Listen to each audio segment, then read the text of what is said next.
I decided that I was going to tell the story because it's a story that needs to be told. Luckiest Girl Alive is a carefully cast, personal story that was brought to life from the New York Times best-selling novel of the same name. We're digging into all the behind-the-scenes secrets that make this film so incredibly powerful. Number 1. Mila Kunis helped shape the ending of the film. After being sent the script, Mila Kunis realized that she'd actually read and loved the book years prior. Jessica Knoll was thrilled to have Mila step into the shoes of her main character. This could have so easily gone sideways if it was anybody else. Not just anyone can do this. When Mila started reading through the ending, there were a lot of conversations about how it just wasn't landing. It ended with Jessica Knoll pulling even more from her real-life experiences to craft an ending that felt more emotionally linear to the movie's message. Mila fought for the film's ending, although not everyone agreed with it. So many people had such a different experience while watching the same piece of content, including the ending. A lot of people didn't like it, but I fought so hard for it to stay in. I'm really glad that we won this fight because it's so powerful.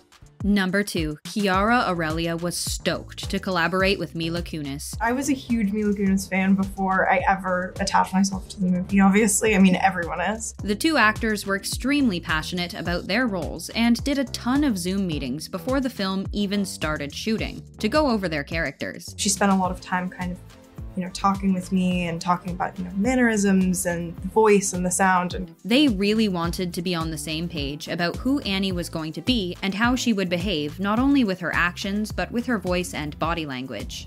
Number 3. One of the only things Jessica Knoll was extremely particular about. When it came to telling her story, Jessica allowed the cast and crew to have a lot of artistic liberties, because not everything can be translated from real life to the screen. But when it came to wardrobe, it was a different story. She was very specific on the look of the people, like she wanted Finn's character to look a very specific way. The reason behind this was because the look of these characters was taken from actual people that Jessica knew in the past. So she was much more involved in wardrobe than most people probably think. Number 4. Actors often create their own backstories for their characters. The back of my scripts would have a whole fictitious background of a character. Mila Kunis revealed that with every character she plays, she creates her own backstory to that character's life. Things that the audience would never know or find out about. Oh, I have a whole other story. I myself write a whole story and thoughts and ideas. Throughout her career, this has helped her turn characters that would otherwise be considered one-dimensional into thoughtful, real people. As long as I have an understanding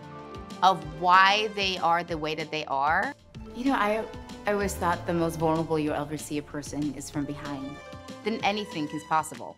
Number 5. This movie deals with some really heavy stuff. Mila Kunis, after spending long working days in the shoes of Annie Finelli, needed to take care of her own mental health when she got off the clock. I happen to have an incredible partner that is fully aware of what my job entails. She's talking, of course, about her husband, Ashton Kutcher, who knows better than anyone how much of a strain acting can take on your mental well-being. He proved to be pivotal in her ability to unwind and take a step back from the heavy narrative of Luckiest Girl Alive. He made dinner, and if I got home super late, he'd have a plate in the microwave that I can just press. Number 6. There were a lot of workarounds to get this movie made. Because the film was shot during peak COVID, they weren't able to do any rehearsals in person. They were all over Zoom.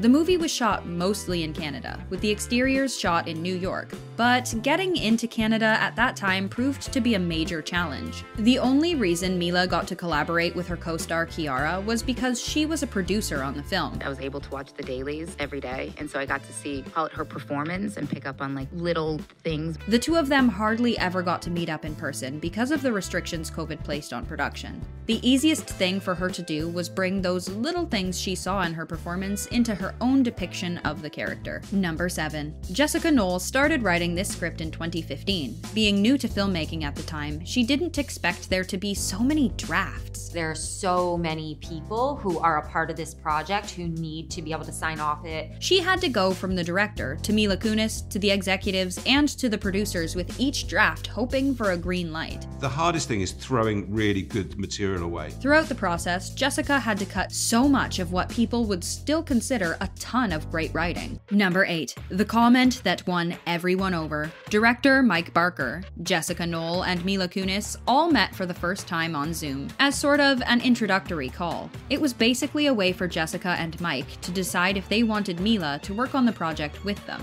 Mila recently watched a ton of Mike's previous films, and her comment on them was what made the two of them fall in love with her. Mike had a tendency to work on really hard, beautiful stories, but they were ultimately really sad and not for everybody, and not always palatable. So I was like, Mike, it's really depressing. They were both really impressed by her bold statement and wanted to continue to work with her from then on.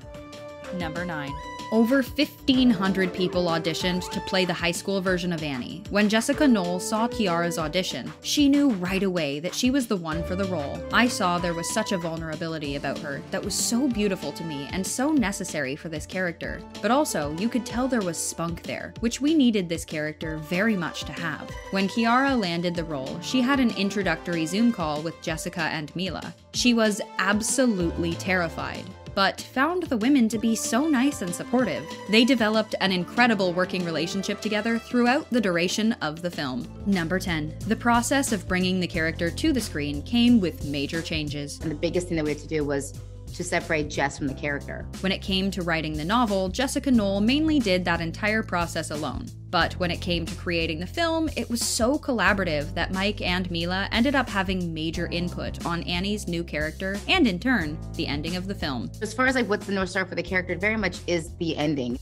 Number 11. She described herself as cheap labor on the project. I can't imagine anyone else touching this. Considering this book was based on Jessica Knoll's own trauma, writing it became a way for her to process and heal after over a year of struggling to put the words to paper. And I think also a big part of it was like a lot of my own story is embedded. One day I just sat down and the voice of Annie Finelli just poured out of me, and it was non-stop for the next 8 months until the book was completed. The studio allowed her to have free reign over her own story as she continued to pull from her real-life experiences to shape it into something that truly resonated with its audience. Number 12. Sometimes, the darkest events make for the most important stories. The inspiration behind this novel is not a happy one, but what really sparked the story was how Jessica was treated in the aftermath of it. So I was really, blamed and shamed, and really silenced. When she confided in a doctor and even tried to confront one of her attackers, nobody believed her.